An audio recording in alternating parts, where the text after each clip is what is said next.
నాన్న ఇదా శాలరీ అనైతే చందు అయితే తీసుకొని తెచ్చి ఇస్తూ ఉంటాడు. ఇక ధీరజ్ కూడా నాన్న ఇదా నా శాలరీ అని చెప్పేసి అయితే అంటూ ఉంటాడు.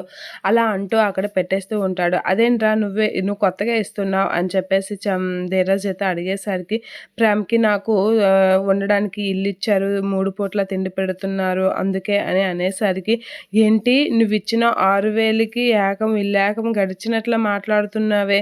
నీ వల్ల రూపాయి ఆదాయం లేదు అని చెప్పేసి అంటూ ఉంటాడు. చిన్న మరిది రెండో మరిది గారు రైస్ మిల్లులో పనిచేస్తున్నారు కాబట్టి ఆ మరిది వల్ల కూడా ఆదాయం లేదు. ఈ మరిది వల్ల ఆదాయం లేదు.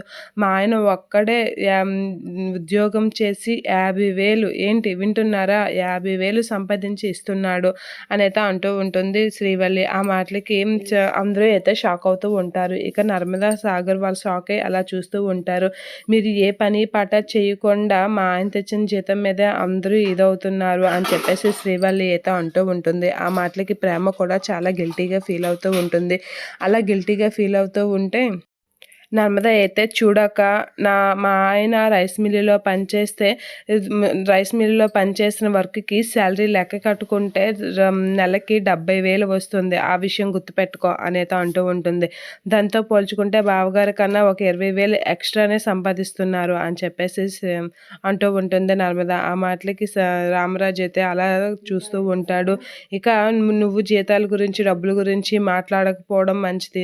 నా భర్త కూడా సంపాదన చేస్తున్నాడు. కాకపోతే మన రైస్ మిల్ కాబట్టి జీతం ఇవ్వడం లేదు అంతే అని చెప్పేసి అంటూ ఉంటుంది. ఆ మాటలకి శ్రీవల్లి అయితే అని అనేస్తూ ఉంటుంది. ఇక రామరాజు అయితే ఏంటి వీళ్ళు ఇలా కొట్లాడుకుంటున్నారు అని అయితే షాక్ అవుతూ ఉంటాడు.